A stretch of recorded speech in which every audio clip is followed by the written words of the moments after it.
আজকে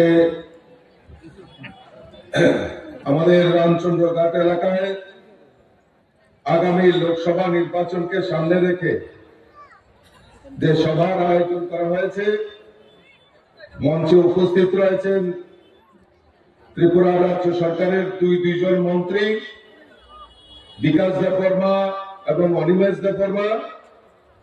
উপস্থিত রয়েছেন এই রামচন্দ্রঘাট এলাকার সম্মানিত বিধায়ক আদরণীয় রঞ্জিত দেববর্মা মহোদয়, বিজেপির সাধারণ সম্পাদক শ্রী বিপিন দেববর্মা, জেলা সভাধিপতি শ্রী জয়দীপ দেববর্মা, মন্ডল সভাপতি সঞ্জীব দেববর্মা এবং জেলার সাধারণ সম্পাদক আদরণীয় সমীর দাস মহোদয় এবং যারা এখানে উপস্থিত হয়েছেন সকলকে আন্তরিকভাবে অভিনন্দন শুভেচ্ছা জানাচ্ছি।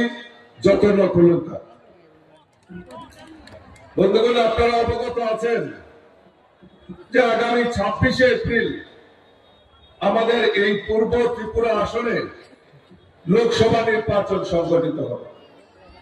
আর এই লোকসভা নির্বাচনে আমাদের প্রার্থী, আমাদের এই ত্রিপুরা রাজ্যের রাজ পরিবারের কন্যা কৃতি দেবী দেববর্মা মহোদয়কে আমরা প্রার্থী করেছি। আমি দৃঢ় বিশ্বাস এবং এই আজকে রামচন্দ্রঘাট এলাকায় যে উপস্থিতি প্রমাণ করে দিয়েছে যে আমাদের এই কৃতি দেবী দেববর্মা এখান থেকে নির্বাচিত হয়ে মোদীজির হাতকে শক্তিশালী করবে, সেই সংকল্প এখান থেকে আজকের এই সভা থেকে নিশ্চিত হয়ে গেছে। এখন আমাদের দায়িত্ব, অনিমেষদা বলছিলেন, এখন আমাদের দায়িত্ব এই ত্রিপুরা রাজ্যে কংগ্রেস সিপিএম এর অশুভ আতাতকে তাদের পরাস্ত করতে হবে, তাদের জনগণ বাজেয়াপ্ত করতে হবে আর কৃতি দেবী দেববর্মাকে বিজয়ী করতে হবে। বন্ধুগণ, 25 বছর এই রাজ্যের বুকে সিপিএমরা রাজত্ব করেছে। সিপিএম এর স্লোগান কি ছিল? ইনকলাব জিন্দাবাদ, আমরা খাবো তোমরা বাদ। আর কমিউনিস্টরা বলতো যে কমিউনিস্টরা নাকি গরিবের সরকার, গরিবের সরকার। আমি এখানে অনেক আমার মায়েরা বোনেরা উপস্থিত হয়েছে, আমার ভাইয়েরা দাদারা বন্ধুরা এখানে উপস্থিত হয়েছে। আপনারা বলুন তো যে 25 বছর এই টানা সিপিএমরা এই রাজ্যের বুকে রাজত্ব করেছে, বলুন তো 25 বছরে গরিবদের জন্য একটা পরিকল্পনা করেছে কিনা? কোন পরিকল্পনা করেনি। গরিবকে আরো কিভাবে গরিব বানানো যায় তারপর এই কমিউনিস্টরা করেছে। আপনারা নিশ্চয়ই ভুলে যাননি, রোজভ্যালি, সাপোর্ট ইন্ডিয়া, বিভিন্ন চিটফান্ড সংস্থার নাম দিয়ে এই কমিউনিস্টরা এই ত্রিপুরা রাজ্য থেকে গরিবদের অর্থ কিভাবে লুট করা যায় তার প্রয়াস এই কমিউনিস্টরা করেছে। বন্ধুগণ, গরিবদের জন্য কোনো কাজ করা যাবে না, গরিবকে আরো কিভাবে গরিব বানানো যায় আর ওই গরিবদের নিয়ে রাজনীতি করার প্রয়াস আমাদের এই ত্রিপুরা রাজ্যে কমিউনিস্টরা করেছে। বন্ধু, ভারতীয় জনতা পার্টির সরকার প্রতিষ্ঠার পর এই রাজ্যের গরিব মেহনতি মানুষ যারা রয়েছে তাদেরকে প্রধানমন্ত্রী আবাস যোজনায় পাকা বাড়ি নির্মাণের ব্যবস্থা যদি করে থাকে আমাদের ভারতবর্ষের প্রধানমন্ত্রী নরেন্দ্র মোদীজি এবং আমাদের এই ডাবল ইঞ্জিনের সরকার, এই ত্রিপুরা রাজ্যের সরকার, এই প্রায় ত্রিপুরা রাজ্যে এই 6 বছরে প্রায় 4,10,000 গরিব পরিবারের পাকা বাড়ি নির্মাণের ব্যবস্থা আমাদের এই সরকার করেছে। আজকে এই রামচন্দ্রঘাট এলাকায় আমাদের বিধায়ক এখানে বসে রয়েছেন, অনিমেষ দাদারা আছেন, এখানে বিকাশ দাদারা আছেন।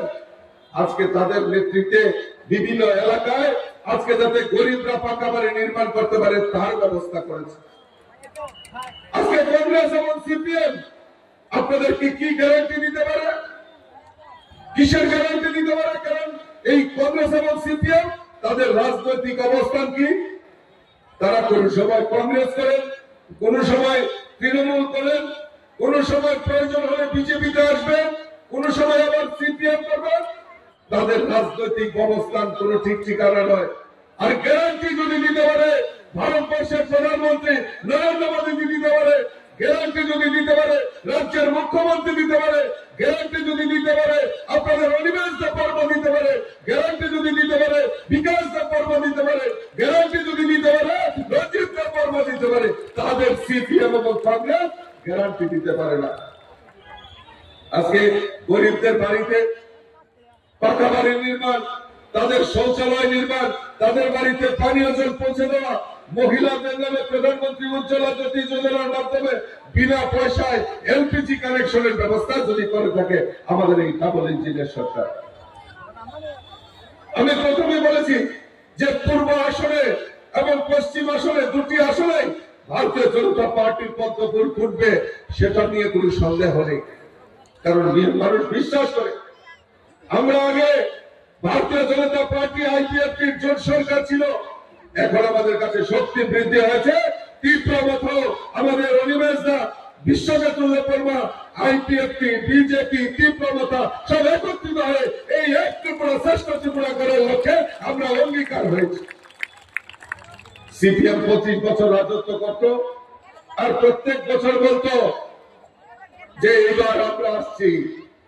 বামপন্থীরা হিসাব করতে জনজাতি এলাকায় 20টা সিট, সব সিট সিপিএম এর। ঘুমিয়ে ঘুমিয়ে স্বপ্ন দেখতে মালিক সরকার। আর এবার যখন ঘুম ভাঙলো 2018-তে, দেখলো তাদের জমি নিচে, মাটির নিচে জমি, সেটা চলে গেছে, ভূমিকম্প হয়ে গেছে। 2023-এও সেটা দেখলে বললেন, রাত্রেবেলা ঘুমিয়ে ঘুমিয়ে স্বপ্ন দেখলেন। আর আমাদের প্রদ্যোৎ কিশোর দেববর্মনের নেতৃত্বে, যখন বিজেপির নেতৃত্বে যখন ভূমিকম্প হলো, দেখেন মাটির পায়ের নিচের মাটি চলে গেছে। তাদের এই অবস্থা হবে, এই অবস্থা আমাদের ত্রিপুরা রাজ্যের মানুষ তৈরি করে নিয়েছে। বলছে এই রাজ্যের জনজাতিদের বিকাশের জন্য। আপনারা বুকে হাত দিয়ে বলুন তো, এখানে আমার জনজাতি মায়েরা বোনেরা অধিক সংখ্যক এখানে আপনারা বসবাস করছেন, আপনারা অবস্থান করছেন। বলুন তো, এই 25 বছরের জনজাতি ছাত্রছাত্রী হোক, জনজাতি রমণী হোক, জনজাতি মহিলা হোক, তাদের জন্য এই সিপিএম 25টা বছর কোন পরিকল্পনা করেছে কিনা? কোন পরিকল্পনা করেনি। জনজাতি বিকাশের জন্য এই সিপিএম কোনদিন চিন্তা ভাবনা করতে পারে। আমাদের এই ডাবল ইঞ্জিনের সরকার, আমরা চিন্তা ভাবনা করেছি। আমাদের রাজ্যের মহারাজা বীর বিক্রম কিশোর মানিক্য, যার এই মহারাজ আমাদের ত্রিপুরা রাজ্যের আধুনিক রূপকার, 25টা বছর, তার আগে 10 বছর এই কমিউনিস্ট, আমি জানি এই রামচন্দ্র ঘাট এলাকায়, খুয়াই, কল্যাণপুর, প্রমোদনগর, বিভিন্ন জায়গায় সিপিএম এর গড়। আর তারা ওই মহারাজাকে বিকৃত ইতিহাস আমাদের সামনে রাখা হয়েছিল ত্রিপুরাবাসীর কাছে। আর আমরা জানি এই ত্রিপুরা রাজ্যের মহারাজরা কোনদিনও মাথা নত করেনি কারোর কাছে, ইংরেজদের কাছে এই মহারাজরা ত্রিপুরা রাজ্য কোনদিন পরাধীন হয়নি। মহারাজা বীর বিক্রম কিশোর মানিক্যকে সম্মান জানানো হয়নি। ভারতীয় জনতা পার্টির সরকার আসার পর আমরা সিদ্ধান্ত নিয়েছি, আমাদের যে আগরতলা বিমানবন্দর, যেটা মহারাজ তৈরি করেছিল, এই আগরতলা বিমানবন্দর মহারাজা বীর বিক্রম কিশোর মানিক্যের নামে উৎসর্গ করা হয়েছে। 19 আগস্ট মহারাজা বীর বিক্রম কিশোর মানিক্যের জন্মদিন। এই জন্মদিনটাকে সরকারি ছুটি ঘোষণা আমাদের ভারতীয় জনতা পার্টির সরকার করেছে। বন্ধুগণ, আজকে গড়িয়া পূজা, এই গড়িয়া পূজার ছুটি একদিন ছিল। আমাদের বিজেপি সরকার আসার পর সেটাই ছুটিকে 2 দিন ঘোষণা করা হয়েছে। আজকে এই জনজাতির বিকাশের জন্য 23 বছর ধরে এই রাজ্যের বুকে টানা মিজোরাম থেকে রিয়াং শরণার্থীরা ত্রিপুরা রাজ্যে বসবাস করত। তাদের মাথায় কলঙ্ক ছিল। এই ত্রিপুরা রাজ্যের সরকারও তাদেরকে স্বীকৃতি দিচ্ছে না, মিজোরামও নিতে চাইছে না। আমাদের সরকার প্রতিষ্ঠার পর মহারাজা প্রদ্যোৎ কিশোর দেববর্মন এবং আমাদের তৎকালীন মুখ্যমন্ত্রী বিপ্লব দেবের নেতৃত্বে ওনারা দিল্লিতে ছুটে গেছেন। মোদীজি বললেন যে না, এই ত্রিপুরাতে তাদেরকে স্থায়ীভাবে বাসস্থান করতে হবে। আমাদের মুখ্যমন্ত্রী, আমাদের মহারাজা সবাই মিলে সিদ্ধান্ত নিলেন, এই 23 বছর ধরে টানা রিয়াং শরণার্থীদেরকে এই ত্রিপুরা রাজ্যে স্থায়ীভাবে যাতে তারা বসবাস করতে পারে, পার্মানেন্ট রেসিডেন্ট যাতে হতে পারে, তার ব্যবস্থা আমাদের ভারতীয় জনতা পার্টি সরকার করেছে। আজকে ত্রিপুরা রাজ্যের জনজাতি অংশের ছেলেরা মেয়েরা উচ্চ শিক্ষায় শিক্ষিত হতে পারবে না সিপিএম এর আমলে। সরকারি স্কুলগুলো রয়েছে, সেখানে ইংরেজি শিখতে পারবে না। ত্রিপুরা রাজ্যের জনজাতি গরিব, তারা সরকারি স্কুলে ইংরেজি ক্লাস 8 পর্যন্ত ইংরেজি শিক্ষা বন্ধ করা হয়েছে। অথচ সিপিএম এর এমএলএ, সিপিএম এর নেতা, তাদের মন্ত্রী, তাদের ছেলেমেয়েরা আগরতলায় বড় বড় ইংলিশ মিডিয়ামের স্কুলে পড়াশোনা করাতো। আমাদের সরকার চিন্তা করলো যে না, তাদেরও উচ্চ শিক্ষার দরকার, ইংরেজি মাধ্যম শিক্ষা দরকার। আজকে জনজাতি এলাকায় প্রায় 27টি একলব্য বিদ্যালয় বিদ্যাজ্যোতি প্রকল্পে এনসিইআরটি গাইডলাইনে শিক্ষার জন্য এই ত্রিপুরা রাজ্যের সরকার এই শিক্ষাকে প্রাথমিকতা দিয়ে সেখানে বিদ্যালয় নির্মাণের ব্যবস্থা আমাদের ডাবল ইঞ্জিনের সরকার করেছে। বন্ধুগণ, আলোচনা দীর্ঘায়িত করবো না। অনিমেষ দা এখানে খুব সুন্দরভাবে আপনাদের কাছে তুলে ধরেছেন। আজকে মোদীজি এত মুমকিন হ্যাঁ, মোদীজি এত মুমকিন হ্যাঁ। কাজে আমাদের নৈতিকতার প্রশ্নে মোদীজিকে শক্তিশালী করার জন্য আগামী 26শে এপ্রিল আমাদেরকে ভোট দিতে হবে। আর তৎকালীন এই আমাদের এই রাজ্যে এখন সিপিএম আর কংগ্রেস একত্রিত হয়েছে, নির্বাচনে লড়াই করছে। আমি প্রশ্ন রাখতে চাই, যারা এই বর্তমান এখন কংগ্রেসের নেতা হয়ে তারা নির্বাচনে লড়াই করছেন, তাদেরকে একটুকু লজ্জা লাগে না? তাদেরকে একটুকু লজ্জা লাগে না? তাদের প্রায়শ্চিত্ত করা দরকার। একটি পুরান 25 বছর কামাই এই সিপিএম, এই খোয়াই, রামচন্দ্র ঘাট, কল্যাণপুর, প্রবন্ধগর বিভিন্ন জায়গায় যেভাবে সিপিএম অত্যাচার করেছে, আর তখন বিরোধী দল কংগ্রেস ছিল। বহু কংগ্রেসী নেতাকে হত্যা করা হয়েছে এই গরমের টিলাগঞ্জের এলাকা। আমি যদি নাম বলতে চাই, আমার কাছে নাম সব রয়েছে, এখন সময় নেই, আমি নামগুলি বললাম না। আজকে তাদের আত্মা জিজ্ঞেস করতে চায় ওই কংগ্রেসী নেতাদের কাছে, তাদের সাথে ওই সিপিএম এর সঙ্গে লেজুরবৃত্তি করার জন্য 25টা বছর টানা সিপিএম এর রাজত্বে বহু কংগ্রেসের পরিবার তাদের ভাই রয়েছে, নতুবা স্বামীকে হারিয়েছে। বহু কংগ্রেসী নেতা সেই ত্রিপুরা রাজ্য থেকে রাজ্যান্তরীয় পর্যন্ত হতে হয়েছে।